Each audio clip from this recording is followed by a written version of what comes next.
Hey guys, welcome back to my channel. So this week, it's actually a couple days before my birthday. So I kind of went on a little bit of a shopping spree and maybe bought one too many books. All right, so this is my birthday book haul. I got a nice juicy stack of 8 books for you guys. They're mostly all fantasy romance, except for spicy fantasy romance, by the way, except for one, which is a historical romance, which I would still recommend that you read. But that being said, I got stuff in here. I have things for Fae, which if you saw my last video, you know I'm not huge on, but these actually sound like there's some gore and maybe even some creepy vibes in here. So I'm very excited about that. I also have vampires because I love me a good vampire. That's like my perfect man. And then I also have some fairy tale retellings as well, including Beauty and the Beast and Rumpelstiltskin, which I actually haven't read before. So I'm quite excited. I got really good stuff in here. Really good stuff. So I had to share with you guys. I'll leave all the links down below if you want to check them out. I believe all the fantasy romance are on KU. I think the historical romance isn't, but the rest of it should be on KU. So if you're jiving with any of these books, you can go check them out. All right? So enough talking about that. Let's get into the good stuff. So the first one here, this is actually the historical romance. This is by one of my absolute favorite authors. She's like always a 4-star read and above. Quick little, just before I get into the book, she knows how to write relationships really well, and she can build anticipation, and she knows how to write a good sex scene, in my opinion. She knows how to actually choose like the right words to elicit emotion in the reader. So she's really enjoyable to read. Plus, all the characters that she always makes, she knows how to create different male and female characters. She's not always constantly writing about like the same girl, you know? So I love her. She's amazing. Great author. She's my babe. All right. So anyways, the book. This is called In Pursuit of a Scandalous Lady by Gail Callan. And essentially what's going on is we're in England. It's in the 1800s. And we have this earl where 10 years prior, he had this necklace, this diamond necklace that was important to his family. And I don't know if it was stolen or if they lost it, but somehow it's disappeared. All right. And he wants it back. Now, 10 years later, in the Ton, there's this huge scandal breaking out because this painting has been released of a woman who has posed naked, who supposedly they believe it's actually a woman of the Ton. They can't see her face though, so we don't know who it is. But even though she's naked, she's wearing the diamond necklace.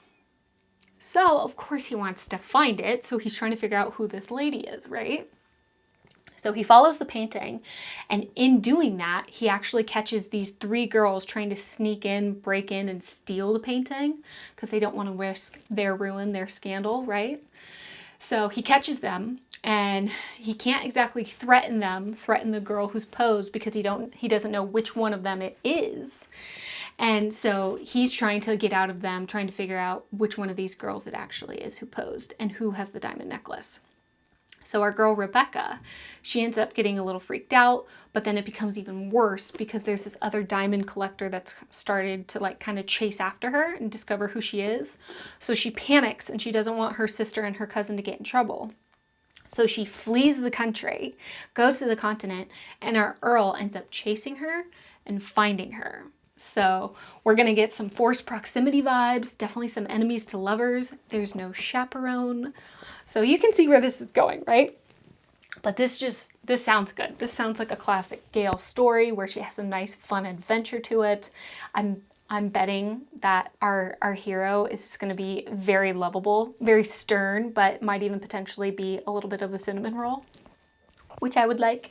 But yeah, this sounds good. I'm very excited about this one. Like I said, Gail always it's a 4-star read or higher, like every time. So very excited about that one. Now the rest are fantasy romance, all right? And the next 2 that I'm going to go over are ones that I've technically mentioned before in other videos. But they bear repeating, okay? They both sound just chef's kiss. All right, this first one here, this one sounded really original to me, and actually quite a few guys messaged me and said that it's really good and the relationship between the characters is really good and is some of your favorite characters now and maybe even your book boyfriend. So I think this is going to be good. But this is Trick by Natalia Jester, and it really has to do with kind of like romancing the jester.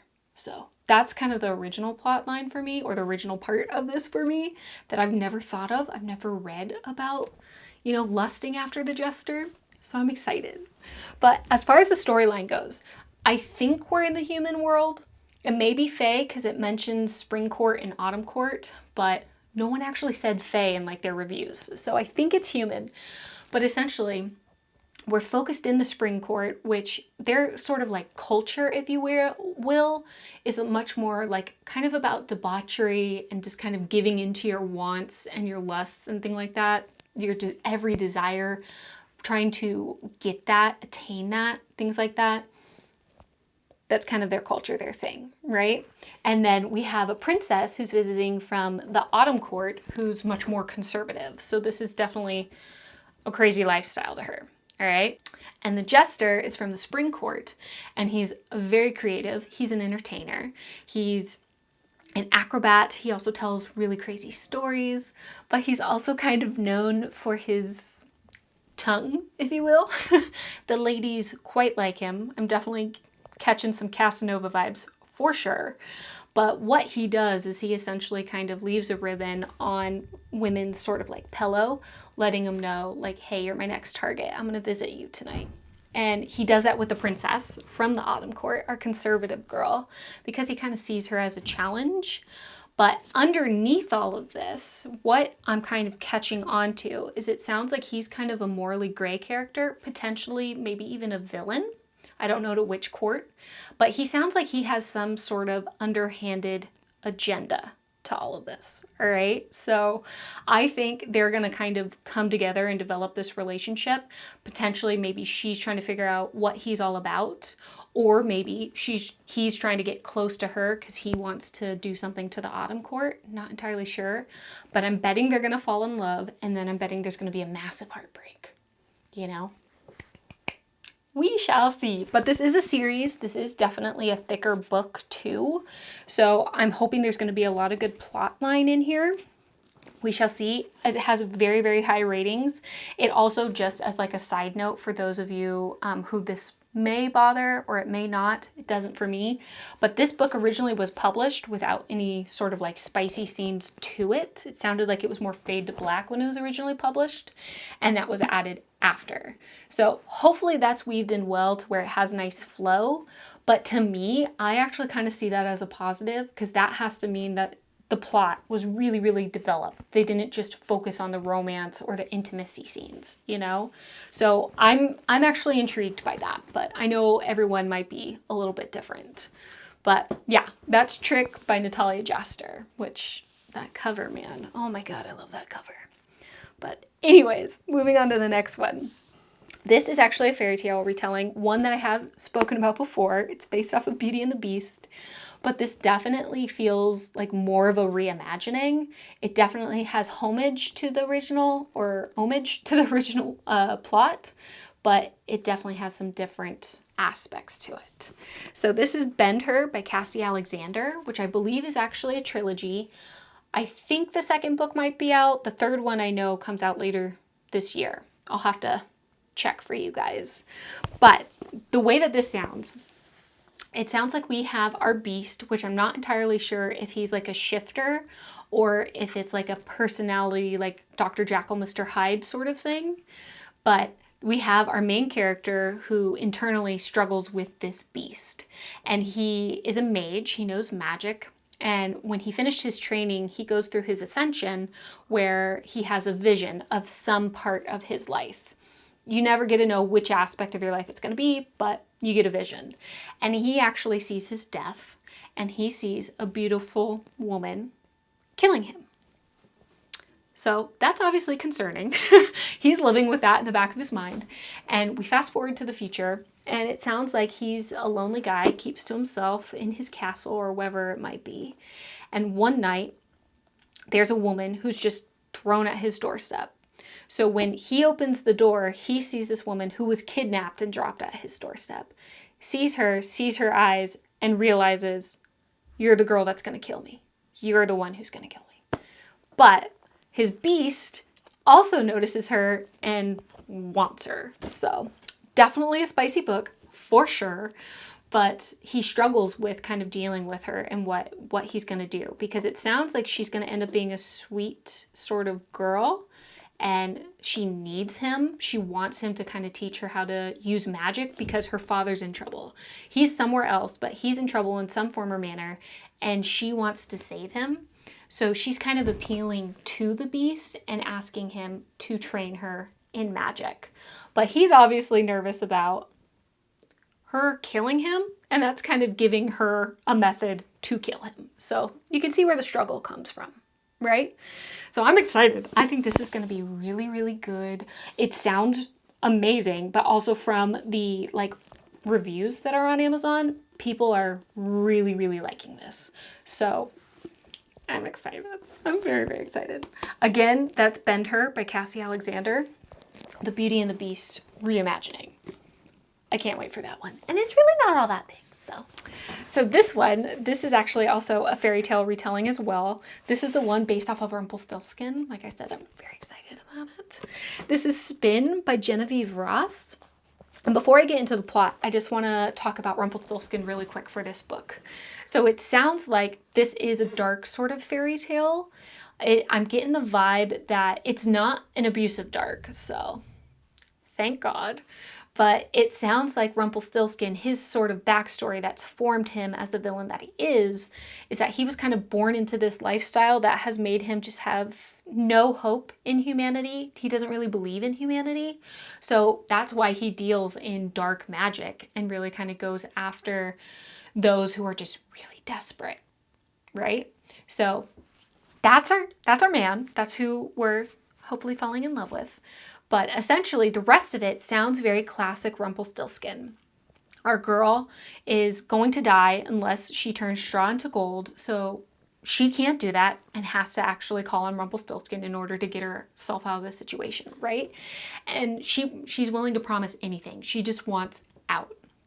So, of course, Rumpelstiltskin, dealing in desperate souls, takes advantage of her in this and says, okay, I will do all of this for you and essentially save your life if you give me a ring, a necklace, and a child.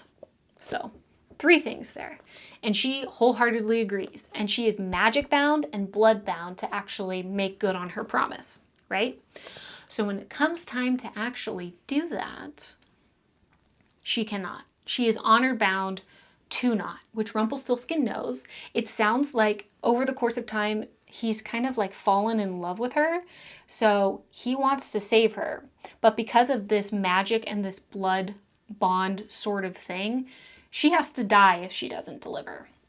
And because he's in love with her, he is now trying to have to work against his own magic in order to save her life, which he desperately wants to do. So it sounds interesting. It sounds very intriguing. I'm curious how they kind of come together and fall in love. But there's one sentence in particular that I thought was interesting that I don't know where it's going to go with, but it says, one choice makes a queen, one choice consumes a soul. It's a roll of the dice in a game where love is everyone's undoing. There are no fairy tales, only choices. So I'm excited. I think it could be really good. I will say one negative thing. Sorry, Genevieve, for this, but I'm a little upset that this is a trilogy. The book is this small, so I'm really hoping that it makes sense that it's this small. I don't want to end up reading all 3 of these books and be like, this should have just been one book. You're just trying to get a bunch of more money out of me for this.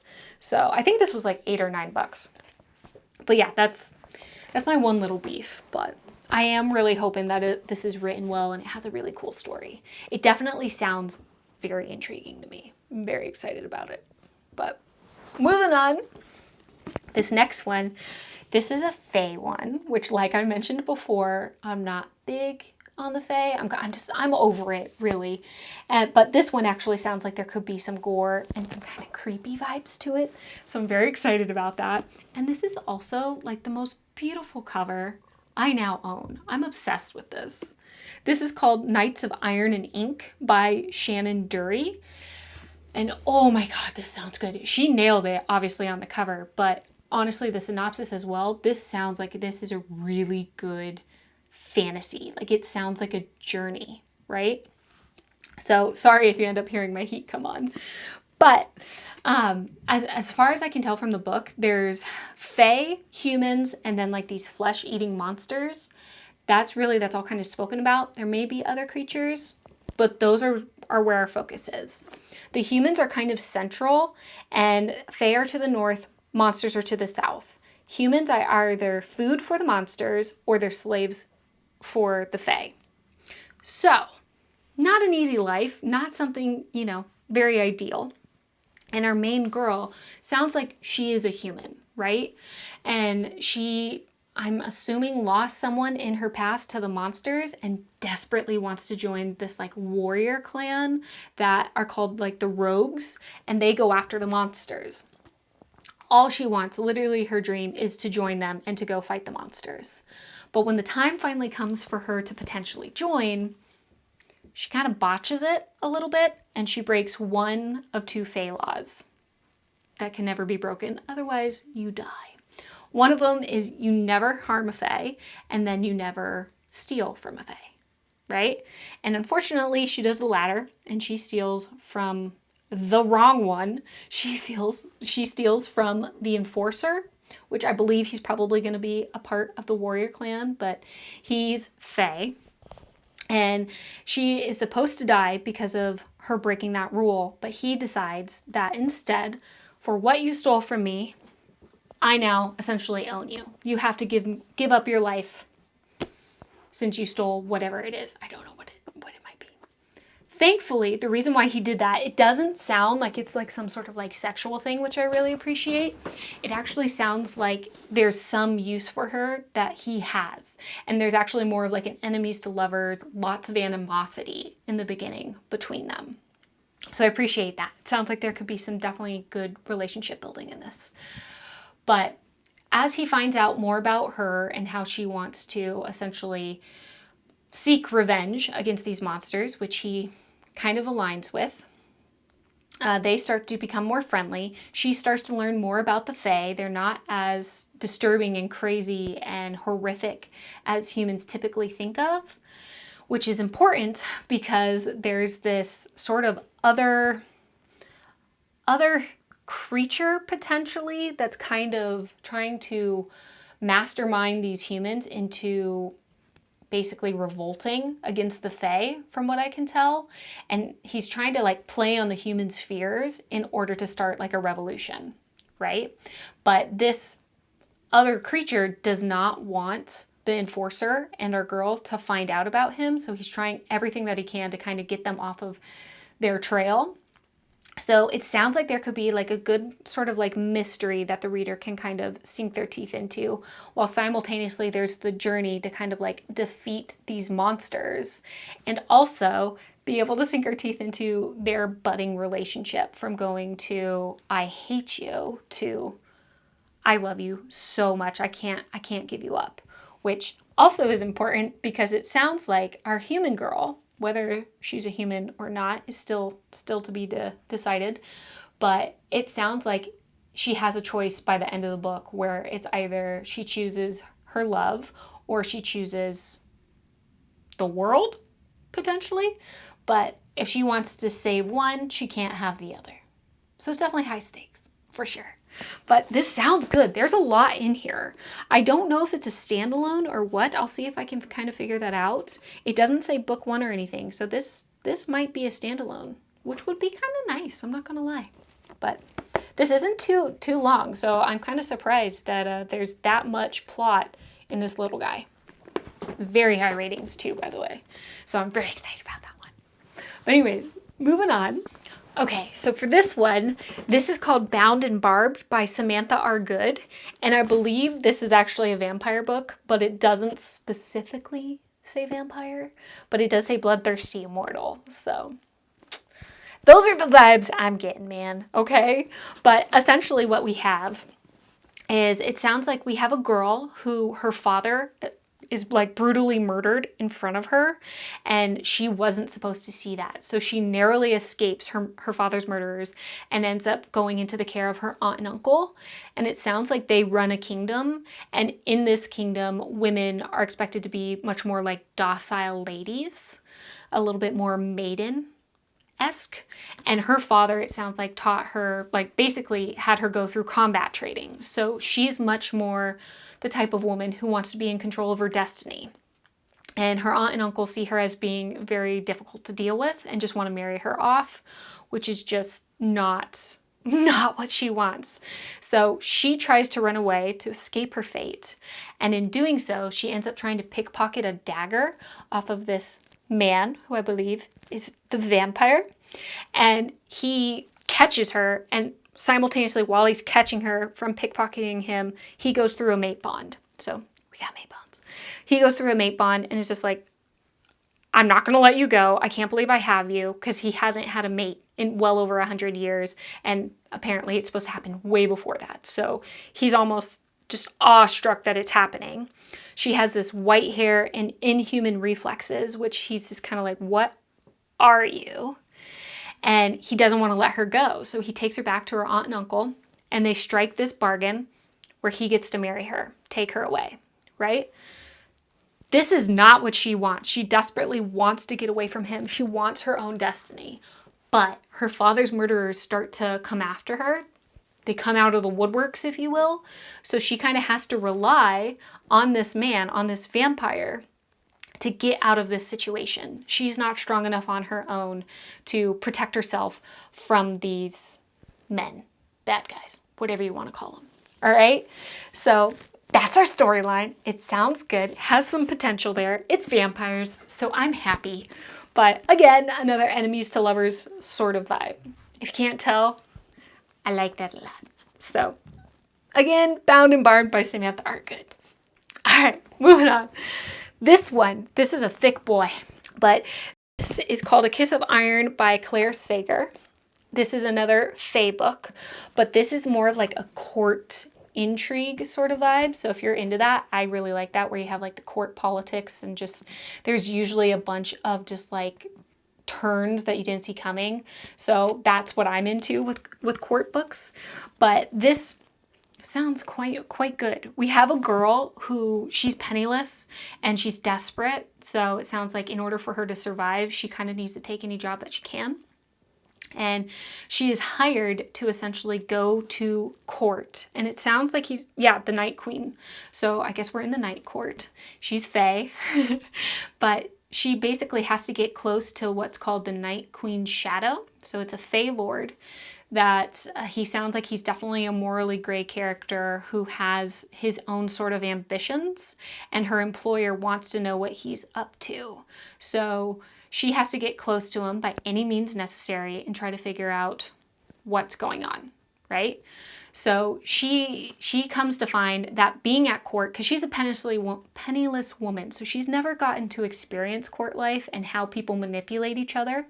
So she's overwhelmed with all of this. She's finding she doesn't know who to trust. She's also figuring out that like she's a pawn to how many games? She doesn't know. So she doesn't know if she can trust her employer, if she can trust what her gut's telling her, or if she can trust this man that she's actually trying to derive secrets from, but also simultaneously falling in love with. So yeah, it sounds good. It sounds like there's going to be a lot of twists and turns, which I'm very happy about.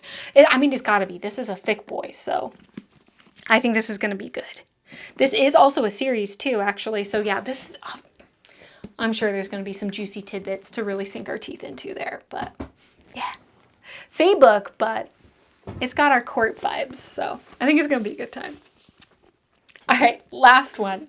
This is called Taken by Fate by Shannon Mayer, and I will say this, okay? When I first bought it, it definitely was an impulse buy, not going to lie. I think I read the first sentence and just clicked buy it. But it's a vampire book, and it starts off with our girl. She's being auctioned off, okay? Which I'm not going to lie. I know this is a red flag, but I'm into it.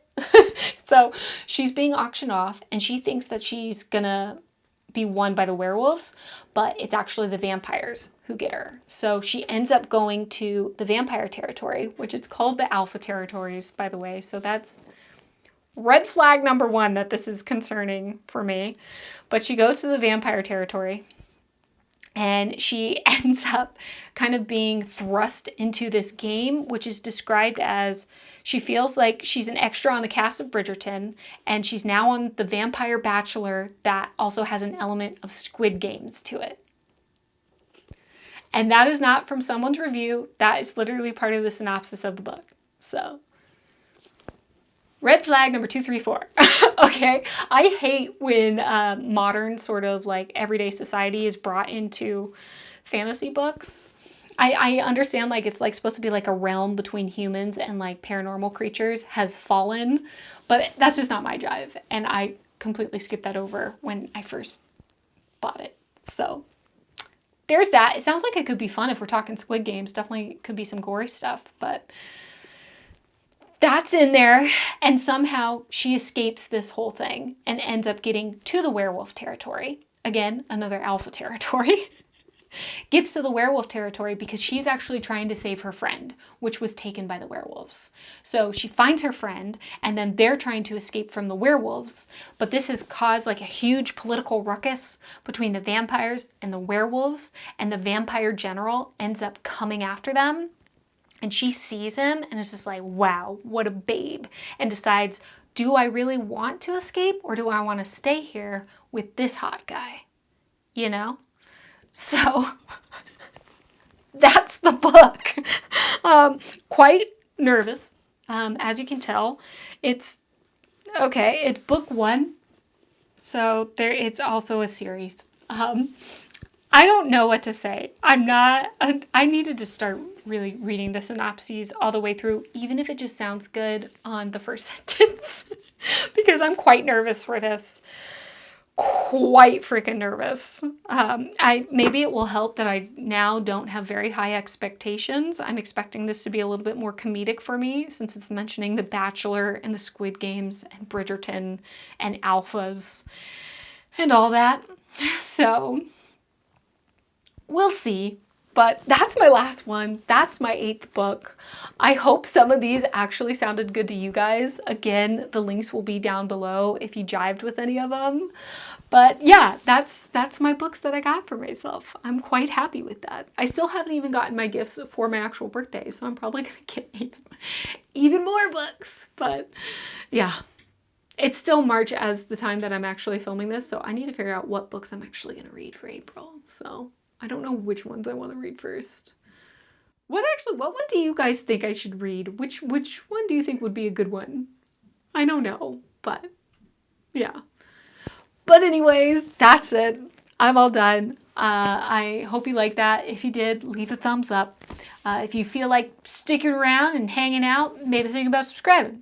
I don't know. But I'll see you guys next week. I'll talk about like all the books that I read in March, which honestly was a freaking roller coaster. I read some really bad books, and then I also did read some really good books that I can't stop thinking about. So I'll see you guys then, okay? Have a great rest of your week. Bye.